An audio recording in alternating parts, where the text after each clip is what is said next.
கடலூர் மாவட்டம் சிதம்பரம் அருகே அரசு நிலத்தை வாங்க மறுத்த குடும்பத்தினரை ஊரை விட்டு ஒதுக்கி வைத்துள்ள சம்பவம் அரங்கேறியுள்ளது. கடையில் எந்த பொருட்களும் வழங்காமலும் யாரும் பேசாமல் ஒரு குடும்பத்தையே ஒதுக்கி வைத்துள்ள அவலம் குறித்து விவரிக்கிறது இந்த செய்தி தொகுப்பு. கடலூர் மாவட்டம் சிதம்பரம் அருகே உள்ள சின்னாண்டிக்குழி கிராமத்தைச் சேர்ந்தவர் கொத்தனார் ஆறுமுகசாமி.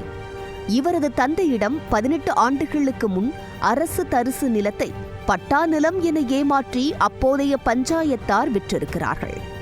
தற்போது அந்த இடத்தில் ஆறுமுகசாமி குடும்பத்துடன் வசித்து வரும் நிலையில் வீட்டின் முன்புள்ள அரசு தரிசு நிலத்தையும் தங்களது குடும்பத்தினரே வாங்க வேண்டும் என தற்போதைய கிராம பஞ்சாயத்தார் வற்புறுத்தியுள்ளனர்.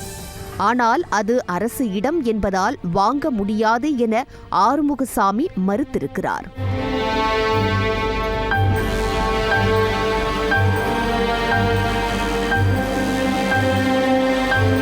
இதனால் ஆத்திரமடைந்த பஞ்சாயத்தார் அந்த இடத்தை வேறு நபருக்கு ஏலம் விட்டு ஆறுமுகசாமியின் வீட்டு வாசல் வழியை அடைத்து கல் நட்டு அடாவடியில் ஈடுபட்டுள்ளனர். இதுகுறித்து புதுச்சத்திரம் காவல் நிலையத்தில் புகாரளித்தும் போலீசார் நடவடிக்கை எடுக்காமல் புகாரளித்த குடும்பத்தினரையே அவதூறாக பேசியதாக கூறப்படுகிறது.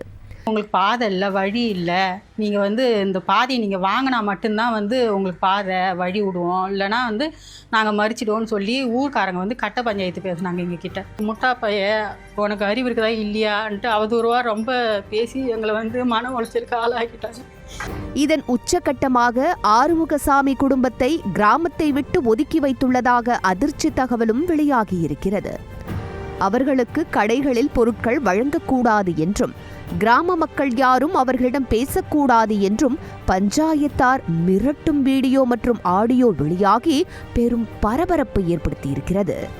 காவல்துறை அணுகும் போது அவங்க கேட்கறாங்க, அவங்க சமாதானம் கேட்கற மாதிரி தெரியல, ஒதுக்கி வச்சுட்டாங்க, விட்டு வெளியில போக முடியாது, பால் பாயிண்ட் வாங்க முடியாது நிலைமையில இருக்கிறாங்க.